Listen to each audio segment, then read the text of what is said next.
क्या इस देश में मुसलमानों के भीतर खौफ भरने की कोशिश की जा रही है? संभल में मिले पुराने एक मंदिर के मालिक ने ही आखिर क्यों कहा कि मुसलमानों की डर की वजह से नहीं, वो तो खुद ही गए थे और दीवार भी मुसलमानों ने नहीं, मंदिर में उन्होंने ही चिनवाई थी।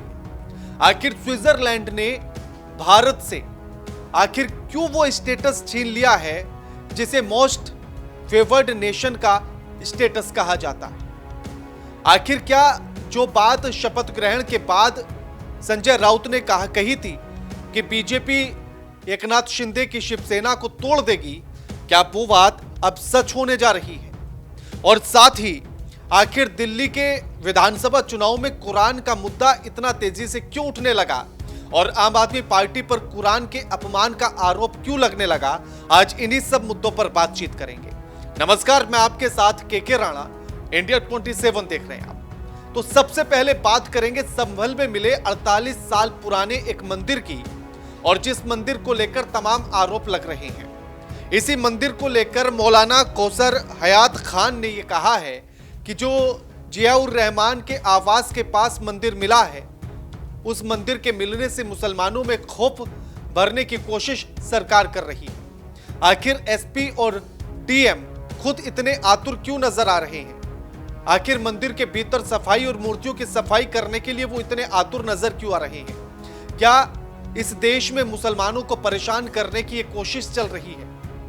साथ ही साथ एक और बड़ी बात इसमें ये सामने आई एबीपी न्यूज के माध्यम से, जहां मंदिर के मालिक ने इस बात को कहा कि जो आरोप लगातार ये लग रहे हैं कि मुसलमानों ने ही दीवार चुनकर मंदिर को ढक दिया था, इस पर 48 साल पहले जिस के पास मंदिर की चाबी है, जिस पर उस मालिकाना हक था, उन्होंने ही ये कहा कि हम अपनी जरूरतों के हिसाब से इस जगह को छोड़कर दूसरी जगह शिफ्ट हो गए, और जब कोई नहीं बचा था तो इसलिए दीवार चिनवा दी गई थी ताकि ये मंदिर सुरक्षित रहे, और चाबी एक रस्तोगी परिवार को दे दी थी कि कोई भी आए तो वो आकर मंदिर में दर्शन कर सके, और मंदिर सिर्फ इसीलिए से बंद था, इसमें मुसलमानों का कोई हाथ नहीं है। अब ऐसे में विधानसभा के भीतर भी प्रदर्शन चल रहा है और समाजवादी पार्टी ने इन्हीं सभी मुद्दों को लेकर उत्तर प्रदेश की विधानसभा के भीतर विरोध प्रदर्शन किया है। अब ऐसे में एक और वीडियो वायरल हो रहा है जिसमें यह कहा जा रहा है सोशल मीडिया पर कि आखिर जो मंदिर मुसलमानों के बीच में है संभल के भीतर 48 सालों से वो सुरक्षित रहता है। ऐसा ही नालंदा में एक मस्जिद का जिक्र किया जा रहा है जो हिंदू आबादी के बीच में है, और हिंदू ही उस मस्जिद में अजान देते हैं, और यह दावा किया जा रहा है कि यह है असली हिंदुस्तान जो हिंदू और मुस्लिम एकता का परिचय देती है, लेकिन राजनीति इसे खराब करने पर तुली है। आप राजनीति वाले हिंदुस्तान को पसंद करते हैं या इस वाले हिंदुस्तान को, यह आप तय कीजिए। अब दूसरी बात करते हैं, स्विट्जरलैंड ने आखिर क्यों भारत से मोस्ट फेवर्ड नेशन का स्टेटस छीन लिया है? तो सुप्रीम कोर्ट के एक आदेश के बाद इस स्टेटस को छीन लिया गया, क्योंकि स्विट्जरलैंड की एक कंपनी नेस्ले का एक मामला सुप्रीम कोर्ट पहुंचा था, और जिसके बाद एक फैसला सुनाया गया, और ये जो फैसला स्विट्जरलैंड ने सुनाया है, जो स्टेटस छीना है, उसका नुकसान जो स्विट्जरलैंड की कंपनियां भारत में हैं उनके तहत भी भारत को उठाना पड़ेगा, और जो भारत की कंपनियां स्विट्जरलैंड में हैं उनको भी उठाना पड़ेगा, यानी कि भारत को नुकसान होने वाला है। अब ऐसे में अगर कोई कंपनी किसी दूसरे देश में जाकर काम कर रही है तो उसे डबल टैक्स देना पड़ता है, यानी कि अपने देश को भी और जहां है वहां भी, और इसी को लेकर सुप्रीम कोर्ट ने एक आदेश दिया था।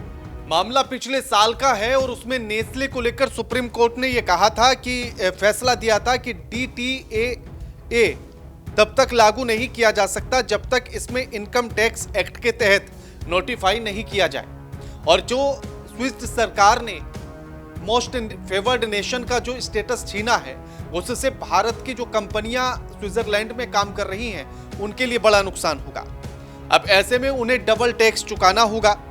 अब ऐसे में क्या होता है कि स्विट्जरलैंड ने डबल टैक्स अवॉइडेंस एग्रीमेंट के तहत भारत को MNF राष्ट्र का दर्जा दिया हुआ था, और जो अब वापस ले लिया गया है। अब इससे 1 जनवरी 2025 से उन भारतीय टैक्स निवेशियों को डिविडेंड पर 10% टैक्स लगाएगा, जो स्विस विदहोल्डिंग टैक्स के लिए रिफंड का दावा करते हैं। उन स्विस टैक्स सिटीजन के लिए जो विदेशी टैक्स क्रेडिट का दावा करते हैं, यानी कि अभी तक जो 5% टैक्स दे रहे थे, इस स्टेटस के हटने के बाद वो 10% देंगे, और इसी को लेकर ये पूरा मामला है। अब इसी के साथ तीसरी खबर की बात करेंगे कि आखिर आम आदमी पार्टी विधानसभा चुनाव और दिल्ली में कुरान का मुद्दा क्यों उछलने लगा। इस बार दिल्ली के विधानसभा चुनाव में AIMIM भी अपना दांव आजमा रही है और इसी को लेकर वो भी अपने उम्मीदवार चुनावी मैदान में उतार रही है। लेकिन इसी बीच आम आदमी पार्टी के एक प्रत्याशी नरेश यादव पर कुरान के अपमान का आरोप 2016 में लगा था, पंजाब की अदालत ने लगाया था और उसमें दोषी भी करार दिया गया था, जिसमें 2 साल की सजा सुनाई गई थी और 11,000 रुपए का जुर्माना। और इसी को लेकर लगातार आम आदमी पार्टी से ये मांग की जा रही थी कि नरेश यादव को पार्टी से बाहर निकाला जाए, लेकिन आम आदमी पार्टी ने एक बार फिर से उन पर भरोसा किया और उन्हें चुनावी मैदान में उतार दिया है। इसी को लेकर AIMIM इस बात को लेकर मुद्दा बना रही है कि कुरान का अपमान करने वालों को भी आम आदमी पार्टी चुनाव लड़वाती है और बीजेपी भी इस मामले को तूल दे रही है। कुरान के अपमान को लेकर अपशब्द कहे थे नरेश यादव ने और इसी को लेकर यह पूरा मुद्दा था। अब देखना यह होगा कि जो दिल्ली के मुस्लिम बाहुल इलाके हैं उनमें कुरान के अपमान का यह मुद्दा कितना सटीक बैठता है, कितना चलता है, और लोग क्या AIMIM की तरफ शिफ्ट होंगे या आम आदमी पार्टी को ही मजबूती से पकड़कर रखेंगे, ये अभी देखना होगा। अब एक और सबसे बड़ा जो पॉइंट हमने उठाया था कि क्या जो संजय राउत ने कहा था कि बीजेपी एकनाथ शिंदे की पार्टी को अब तोड़ना शुरू कर देगी, तो क्या वो बात अब सच होने लगी है क्या? तो जैसे ही मंत्रिमंडल का विस्तार हुआ और 39 विधायकों ने मंत्री पद की शपथ ली, उसके बाद ही एकनाथ शिंदे की पार्टी में नाराजगी दिखने लगी और यहां तक कि नेताओं ने जो है इस्तीफे भी देने शुरू कर दिए कि वो खुश नहीं है। लेकिन इसी के साथ एकनाथ शिंदे ने प्रतिज्ञा पत्र पर भी सिग्नेचर करा लिए कि आप महज 2.5 साल के लिए ही मंत्री हैं, उसके बाद आपको बाकी लोगों को मौका देना होगा। अब क्या इस प्रतिज्ञा पत्र पर साइन कराने के बाद अपनी पार्टी की बगावत को एकनाथ शिंदे रोक पाएंगे? और संजय राउत का बयान आखिर सच कैसे होता है? इसी को लेकर जो सबसे बड़ी बात है वो ये कि एकनाथ शिंदे के बड़े करीबी नेता जिन्होंने ये भी कहा कि जब वो शिवसेना को तोड़कर अलग हुए थे तो सबसे पहले आने वाले विधायकों में वही थे जो एकनाथ शिंदे के साथ बिना किसी स्वार्थ के चले आए थे, लेकिन उन्हें पिछली सरकार में भी खाली हाथ रहना पड़ा और इस बार फिर से उन्हें खाली हाथ रहना पड़ा, जो ये सही नहीं होगा। उन्होंने कहा कि मैं अपने जिले के लोगों को, अपनी विधानसभा के लोगों को आखिर क्या मुंह दिखाऊंगा और उन्हें कैसे बताऊंगा कि मैं फिर से खाली हाथ रह गया।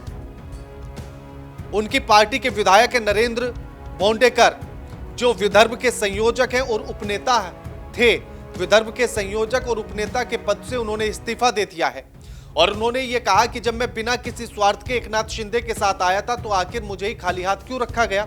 उन्होंने कहा कि जो गुपचुप तरीके से पीछे के दरवाजे से लोग आए हैं उन लोगों को मंत्री पद भी दे दिया गया है और सम्मानित पद भी दे दिया गया है, और जो ईमानदारी के साथ उनके साथ खड़े थे, शुरुआत के साथ उनके साथ आए, उनको खाली हाथ रहना पड़ रहा है। क्या ईमानदारी का तोहफा सिर्फ इतना है? और उन्होंने ये भी कहा कि इससे तो अच्छा होता कि मैं देवेंद्र फडणवीस के साथ चला जाता। एकनाथ शिंदे से भी उन्होंने ये बात कही कि मुझे तो देवेंद्र फडणवीस ने भी ऑफर किया था कि आप बीजेपी में आकर शामिल हो जाओ, तो अगर मैं उनके साथ चला जाता तो मंत्री पद मिल जाता, लेकिन आपके साथ ईमानदारी निभाने से तो सिर्फ मुझे खाली हाथ मिले, इससे ज्यादा कुछ नहीं। तो ये जो ऑफर की बात है, क्या इसी बात को संजय राउत कह रहे थे कि बीजेपी एकनाथ शिंदे की पार्टी को तोड़ना शुरू कर देगी? और जब दोनों ही अलायंस में पार्टियां हैं तो देवेंद्र फडणवीस आखिर क्यों ऑफर दे रहे हैं एकनाथ शिंदे की शिवसेना के नेता को, और आखिर वो क्यों उन्हें कह रहे थे कि आप हमारी पार्टी में आ जाइए? नरेंद्र को आखिर वो क्यों बुला रहे थे? तो क्या ये संजय राउत के बयान को सही साबित तो नहीं करता है? और आप इन सभी मुद्दों पर क्या राय रखते हैं, हमें कमेंट करके जरूर बताइए। वीडियो को लाइक कीजिए, शेयर कीजिए, चैनल को सब्सक्राइब करना मत भूलिएगा। नमस्कार।